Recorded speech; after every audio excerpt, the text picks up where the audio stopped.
Salut et bienvenue à toutes et tous sur ma nouvelle chaîne YouTube. Mon nom est Sisyphe.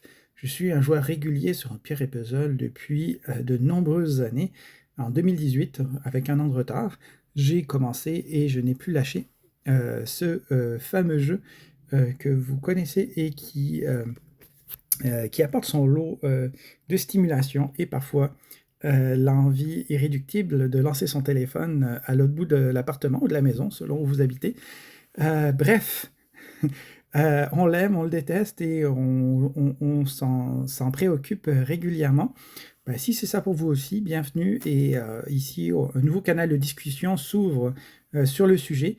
Alors bien évidemment, il existe déjà plein de chaînes YouTube, entre autres celle de Williams, Danemar aussi, ou de Vos, que je consulte et que j'écoute très régulièrement et que je trouve super intéressante. Alors, je voulais ajouter ma petite touche de mon côté. Alors, qu'est-ce qui me motive? Premièrement, j'aime toujours le jeu, même si, bien évidemment, il y a des évolutions qui m'énervent un peu, comme tout le monde. Je sais que certains, comme Chou, ont jeté l'éponge, mais moi, je reste accroché encore et ça me plaît. Alors, pour briser tout de suite les questionnements linguistiques, je suis français, mais ça fait 20 ans que j'habite au Québec. Alors, j'ai un accent hybride et j'en suis fier. Donc, comme ça, vous le savez, hein, si vous m'entendez avec des intonations un peu bizarres d'un côté ou de l'autre de l'Atlantique, c'est normal, c'est comme ça que je suis. Et j'espère que ça ne vous écorchera pas les oreilles. Une fois cela dit, qu'est-ce qu'on vient chercher dans ces vidéos? J'aimerais ça apporter mes éclairages sur les différents éléments du jeu et aussi donner quelque chose qui permettrait d'alimenter tout autant les free-to-play, ceux qui mettent pas un copec dans le jeu. Puis dans mon alliance, il y en a quelques-uns. Et ceux qui, comme moi, vont mettre un peu de sous dedans. Mais tout en gardant cette perspective, hein, qu'il y a plusieurs façons de jouer. J'ai un deuxième compte et dans ce deuxième compte, je ne mets pas un sou. Et c'est vrai qu'on a deux jeux différents. Donc, apporter cet éclairage peut-être multifacette permet d'apporter peut-être une petite touche à ce jeu. Pour cette première vidéo, qui sera probablement la première d'une série de vidéos, je voulais faire un petit tour d'horizon. Des héros classiques, hein, parce que bien évidemment, ces héros classiques, on les voit, on les connaît, on les utilise pour certains d'entre eux tous les jours. Et là, je voulais faire un petit tour d'horizon de ces héros classiques, c'est-à-dire ceux qui sont associés à la saison 1, parce qu'à mon avis, il y a plein de choses à dire, il y a plein de mises à jour qui ont été faites, il y a plein de choses qui ont changé et qui nous obligent à faire ce petit tour d'horizon, hein, de façon à nous donner une idée de qui on peut utiliser, de qui je dirais, on peut se passer, pour le dire simplement. Alors bien évidemment, ces héros classiques, vous les connaissez. Aujourd'hui, je vais commencer par les 3 étoiles et pour limiter la taille de la vidéo, je vais probablement commencer par une couleur et après on verra. Hein, vous les connaissez, hein, ces héros, à en avoir la nausée, puisque vous les voyez tous les jours. C'est eux qui tombent à peu près tout le temps quand vous faites des invocations. Hein, vous visez d'avoir Otso ou Ulkonen, c'est forcément Bélith ou Bane que vous allez avoir. Et bien évidemment, vous n'allez pas être content. Mais c'est pas grave, on va quand même se poser la question de quoi faire avec ces héros, s'ils valent encore la peine. Et la réponse, bien évidemment, c'est oui. Alors, rendez-vous tout de suite sur Internet pour regarder ensemble quelques informations. Ça va me permettre de vous faire passer par un site informatif sur lequel vous allez retrouver beaucoup d'informations. Alors, ce qu'on va faire, c'est qu'on va aller sur le site qui s'appelle theravenscave.com. Donc là, je vais vous laisser la barre adresse que vous voyez ici. C'est un site qui répertorie tous les héros de Empire et Puzzle. C'est à peu près le seul site à jour. Alors malheureusement, c'est en anglais. Si vous n'êtes pas adepte de la langue de Molière, ça risque de vous rendre la tâche un peu ardue. Quoique, vous pourriez traduire. Alors les traductions de pages Google peuvent éventuellement laisser à désirer. À vous de voir si vous arrivez à vous en sortir avec ça. Moi, je préfère travailler avec la version en anglais au moins je suis capable de faire une interprétation à peu près juste de chacune des compétences qui vont nous intéresser.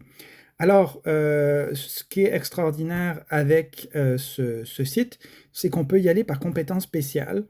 Et donc, ceux qui boostent l'attaque, ceux qui baissent la défense, ceux qui vont purifier, ceux qui vont enlever les effets aux autres. Bref, vous avez la possibilité de sélectionner les héros en fonction de ce qu'ils font, ou encore par origine, ou encore par famille, etc., etc. Et donc c'est vraiment génial. Et comme nous, ce qui nous intéresse, ben, c'est justement la famille saison 1. Ben, je vais rester sur famille et je vais cliquer sur classique. Et là, je vais retrouver la liste. Alors, bien évidemment, il ne faut pas que j'actualise, sinon ça ne marchera pas. La liste de tous les héros de la saison 1, du premier au dernier.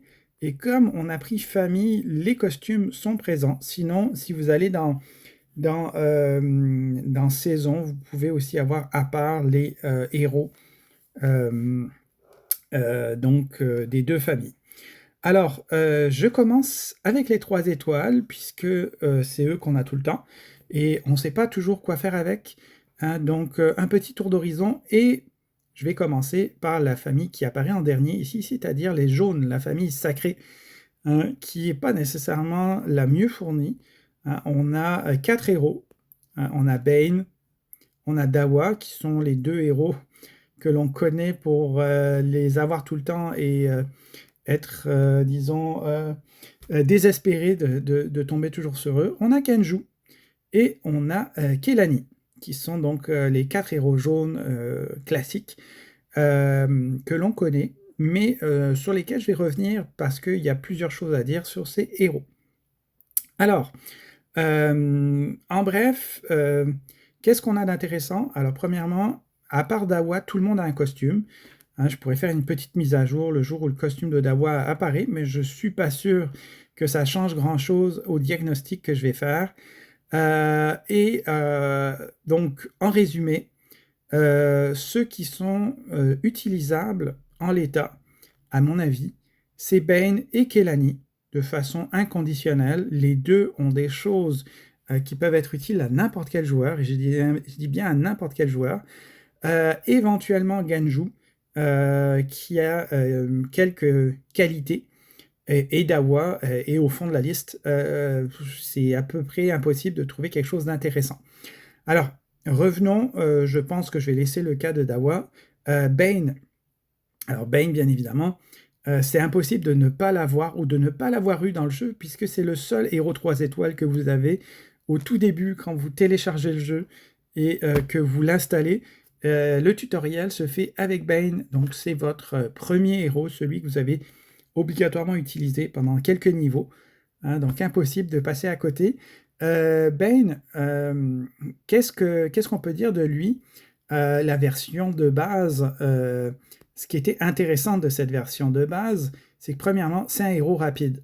Et ça, bien évidemment, si vous êtes adepte du jeu, vous savez que la vitesse, ça fait tout.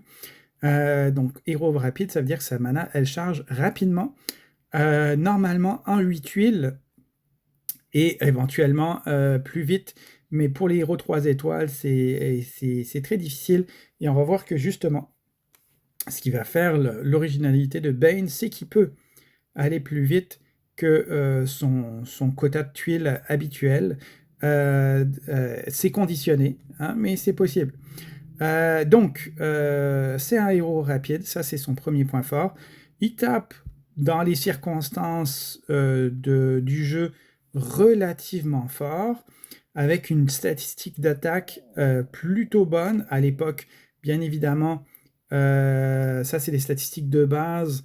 Si vous allez chercher le LB1 minimum et les emblèmes minimum, c'est les deux conditions pour utiliser n'importe quel héros. Ça vous amène des statistiques plus fortes, puis orienté attaque, puis pour lui c'est parfait, c'est ça qu'on attend, des statistiques orientées attaque. Et en plus de taper assez fort sur une cible, il l'aveugle. Donc si jamais vous ne tuez pas la cible, vous allez quand même vous donner une chance à ce qu'il rate ses compétences spéciales. Donc c'est ça qui fait que je le classe ex aequo avec Elani comme l'option numéro 1 parmi les héros classiques de la... donc 3 étoiles jaunes, c'est quelqu'un qui est utile. Alors quand je dis qu'il est utile, bien évidemment, on ne parle pas des GDA. Je pense qu'à peu près personne va l'utiliser en GDA, sauf si vous avez un petit niveau. Et là, honnêtement, Bane, c'est un excellent attaque GDA. Si vous êtes au début du jeu, ou si vous avez que des 3 étoiles, ou pratiquement que des 3 étoiles de montée, Bane peut être une option très intéressante au début en GDA pour frapper fort et vite. Donc, bien évidemment, dans un contexte où vos adversaires sont du même niveau que vous, ça va vous apporter quelque chose. Petit commentaire, à chaque fois je vais faire le tour.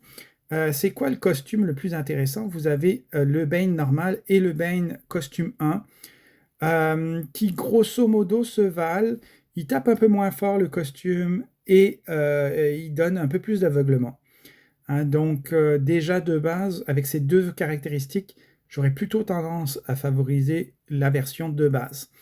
Les deux classes sont intéressantes. C'est moine pour le Bane normal et c'est voyou pour le Bane costume 1. Voyou c'est super parce qu'il peut esquiver avec une forte probabilité. Et comme c'est un héros classique, si vous l'emblémez 20, automatiquement il peut même donner de l'esquive à ses deux voisins. Donc, il y a une chance sur deux que ça arrive, donc ça peut être très utile dans certaines circonstances. Donc, j'exclus pas le costume 2. Par contre, généralement, avec le degré d'originalité que l'on connaît, SG a tendance à faire des copies conformes de la variante 1 dans ses toons. Donc, si vous allez chercher le toon, qu'est-ce que vous avez? Ben, ça tape très fort, ça tape plus fort que la version de base, qui est 305%. Et surtout, vous avez 30% d'aveuglement, donc c'est un petit peu moins. Ça dure moins longtemps, 2 tours seulement. Et ça fait des dégâts supplémentaires contre la couleur violette, hein, donc les héros sombres.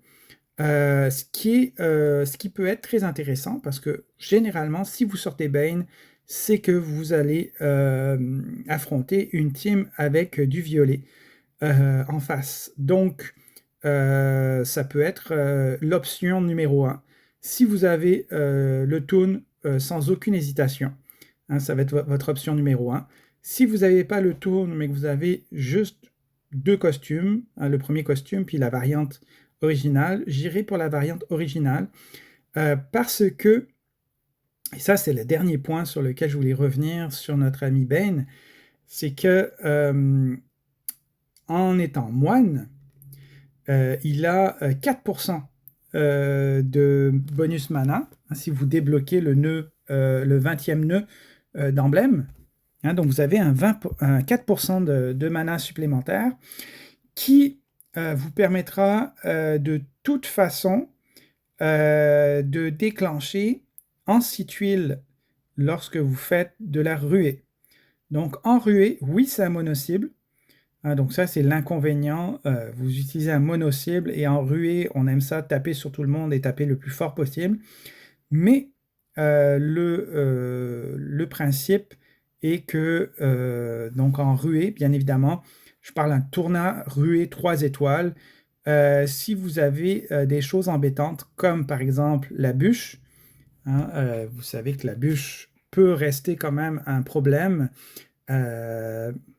Ça peut être une option intéressante que de mettre Bane et gérer avec le toon principalement, ou la version normale, parce que vous pouvez le déclencher en 6. Et donc, avec 2 sets de 3 tuiles, ben, vous avez la possibilité de le déclencher, éventuellement d'aveugler la bûche, et en ces circonstances, réussir à potentiellement faire rater sur 2 ou 3 de vos héros l'ACS de la bûche. Et ça, ben, c'est bien parce que ça va vous permettre d'avancer plus vite dans le jeu. Donc voilà pour Bane. Pour moi, c'est un héros à conserver. Et si vous avez le toon, montez-le et emblémez-le. Bien évidemment, des conditions. C'est 1, vous avez suffisamment d'emblèmes, et 2, vous jouez les tournois. Si vous n'avez pas ces 2 conditions, oubliez. Mais avec ces 2 conditions, hein, vous avez des emblèmes moines à revendre. Il y a des fois, on a tous des classes où on est riche en emblèmes et des classes où on est pauvre en emblèmes. Donc, à vous de voir si c'est le cas. Moi, pour être très honnête, je l'ai pas encore emblémé et j'ai pas encore monté le toon parce que j'ai tellement de choses à faire dans mon deck que c'est pas encore arrivé. Mais ça reste une option. Il est toujours dans ma liste des héros à qui je pense offrir les emblèmes. Et il est déjà la version classique est déjà LB1. Me reste à mettre les emblèmes et à monter le toon. Et je pense que je l'utiliserai en GDA de ruée à 100%, éventuellement en GDA, pas en GDA de ruée bien évidemment, mais en tournoi de ruée, éventuellement dans les autres tournois, comme c'est un rapide, que ce soit en sanglant ou que ce soit en bonus, ça peut être utile, ça peut être un joueur d'appoint. C'est pas sur lui qu'on va compter principalement, mais ça peut être un appoint qu'on peut utiliser éventuellement, qui n'est pas négligé. Donc voilà pour Bane. Moi, je garde l'autre héros hein, dans les classiques qui me semble un incontournable, c'est Khelani. Alors, Khelani, le gros défaut de Khelani, hein, donc si on reste sur ce héros-là, bien évidemment, c'est sa vitesse de chargement de mana qui est lent. Ça veut dire 12 tuiles si on n'a pas de conditions qui vont nous permettre de modifier la vitesse de mana. Donc, c'est très lent. Donc, dans 90% des tournois, elle n'a pas sa place. Sauf éventuellement en ruée, sachant qu'elle va éventuellement vous renforcer votre défense. Mais même là, en ruée, moi, je ne l'utilise pas, honnêtement. Le 63% de défense et le partage des dégâts, ça peut être utile éventuellement, ça peut permettre de survivre face à des bûches, mais moi je suis plutôt un joueur offensif, donc j'ai plutôt tendance, quand c'est ruée, j'appelle ça la ruellette russe, donc on sait qu'on est très dépendant des tuiles et je préfère avoir une équipe qui tue plutôt qu'une équipe qui tient la route jusqu'à 9 minutes et 59 pour gagner sur le gong. Hein, c'est pas trop mon style. Donc, la version de base, je l'utilise à peu près jamais. La version Toon est un copier-coller de la version de base. Donc, à ce titre, elle fait à peu près la même chose. Elle va permettre à ce que le partage des dégâts tienne 2 tours de plus chez les sacrés. Alors là, ça fait 7 tours. Et ça fait quand même un gros changement. Donc, je dirais oui. Là, on a une caractéristique qui est super bonne. Et en plus, on va avoir un boost de défense encore 2 tours de plus pour les héros sacrés. Donc ça donne quand même des beaux avantages. Mais surtout, hein, c'est le fameux passif Toon qui fait que les Toons sont toujours très forts, à savoir que elle ne peut subir que très rarement les effets négatifs, que ce soit des effets négatifs sur la défense, sur l'attaque ou encore sur le mana. Donc ça fait une deuxième bonne raison hein, que ce héros peut être intéressant. Puis en passant, je ne l'ai pas dit pour Bane, mais même chose, hein, les Toons sont très forts grâce à ça. Hein, ils sont téflons. Il n'y a à peu près rien qui vient les ébranler en additionnant ça à des statistiques boostées par les bonus de costume. Et le dernier point hein, sur lequel je voulais revenir, c'est qu'elle fait partie d'une famille très intéressante qui s'appelle la classe des clerics en anglais. Je cherche l'équivalent ecclésiastique en français. Et ça, ben, c'est extraordinaire. Si jamais vous êtes courageux, vous pouvez même l'emblémer full défense et l'utiliser en GDA. Pourquoi? Parce que ben, si vous vous retrouvez avec des blocs mana en face de vous, ben, elle va renvoyer l'effet à l'expéditeur. Hein, donc, on le sait qu'il y a des blocs mana très populaires dans le jeu quand on est en GDA de ruée. Donc potentiellement, elle peut éventuellement tout renvoyer à l'expéditeur et donc bloquer hein, une des cibles les plus dangereuses en face. Hein, donc ça fait que techniquement, on pourrait l'utiliser en GDA. C'est risqué parce que les 3 étoiles aujourd'hui, avec les statistiques WLB avec niveau 25 d'emblème, ça devient assez hallucinant, mais c'est pas complètement impossible de l'utiliser en ruée. Donc, éventuellement, le toon peut être utile dans certaines circonstances, certains tournois, et éventuellement en GDA. Je trouve que c'est pas complètement fou. Et la version qui fait que je la mets ex aequo avec Bane, c'est la version costume. Pourquoi la version costume? Parce qu'elle donne un boost d'attaque énorme, plus 50. Et en plus, elle fait du partage de dégâts. Alors, et là, ça permet donc de se protéger défensivement et d'augmenter substantiellement l'attaque. Alors là, éventuellement, dans les tournois rués, je pense que clairement, elle peut avoir sa place. Parce que si vous l'associez par exemple à des attaquants jaunes, ben on parlait de Bane tout à l'heure, il peut y en avoir quelques-uns d'autres. Éventuellement, en 6-7 tuiles, vous avez quelque chose qui vous permet éventuellement de tuer un ou deux ennemis qui sont potentiellement les plus gênants en face. Avec ce boost d'attaque-là, ça peut suffire à vous faire gagner. Donc, automatiquement, en tournoi ruée, 3 étoiles, elle a potentiellement sa place, mais en plus, selon votre profondeur de deck, c'est un des rares boost attaques jaune, il n'y en a pas énormément. Et donc, en titan ou en titan mythique, elle a sa place, potentiellement. En titan mythique, c'est vrai que les titans violets vient offrir une pénalité au boost d'attaque. Donc, éventuellement, vous pouvez l'utiliser. Si vous l'utilisez elle, vous n'en utilisez pas d'autres de boost d'attaque. Puis, si vous avez un deck limité, bah, ça peut être très bien dans une 3e ou 4e équipe hein, que d'utiliser Kelani. Mais en Titan, je l'ai utilisé pendant très longtemps. Maintenant, j'ai d'autres options plus intéressantes parce qu'avec des stats plus élevés, avec des stats d'attaque en particulier beaucoup plus élevés, qui vont faire que j'ai laissé Kelani pour d'autres boosts d'attaque. Mais elle est tout à fait valable en attaque.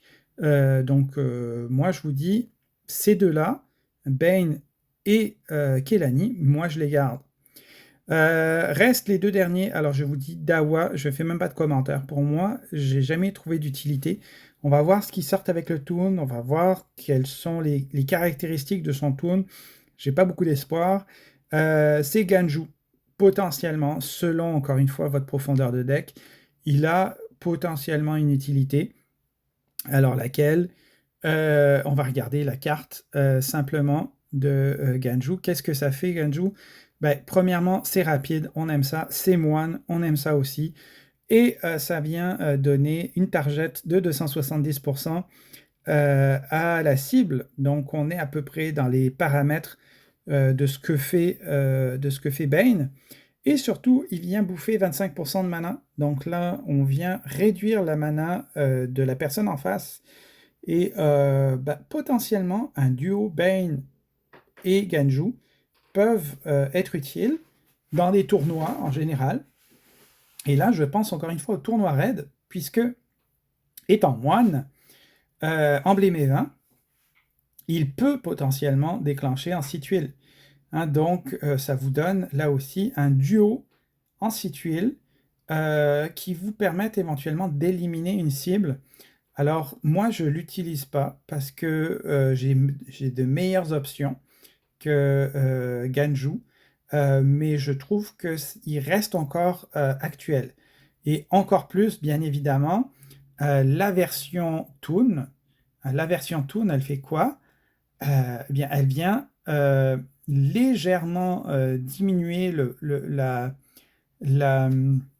le pourcentage de dégâts. On est à 300%, on était à 305. Elle vient légèrement diminuer le mana volé, enfin pas volé, mais enlevé, de 20% à 25% tout à l'heure, mais il fait des dommages extra contre les sombres. Donc si vous avez des équipes enruées avec des héros sombres, ben, vous mettez Bane et vous mettez Ganju, et peut-être que vous pourrez killshotter deux personnes en face, juste parce qu'ils ont ces dégâts excessifs, excédentaires sur les sombres. Et bien évidemment, comme c'est des toons, ils résistent à tout, c'est vraiment bien, parce que si vous avez une bûche en face, ben vous avez quand même 3 chances sur 4 d'éviter les malus que la bûche vous envoie.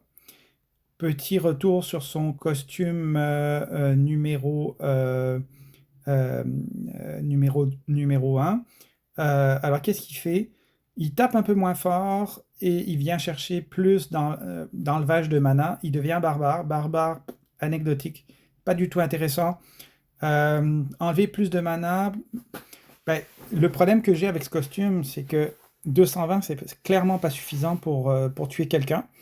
Et vous vous donnez du temps, vous vous donnez plus de temps parce que vous enlevez 40% de la mana, mais si vous n'avez pas de tuiles, bah, ça sert à peu près à rien. Donc, pas du tout convaincu. Donc, petit bilan des jaunes. Bane,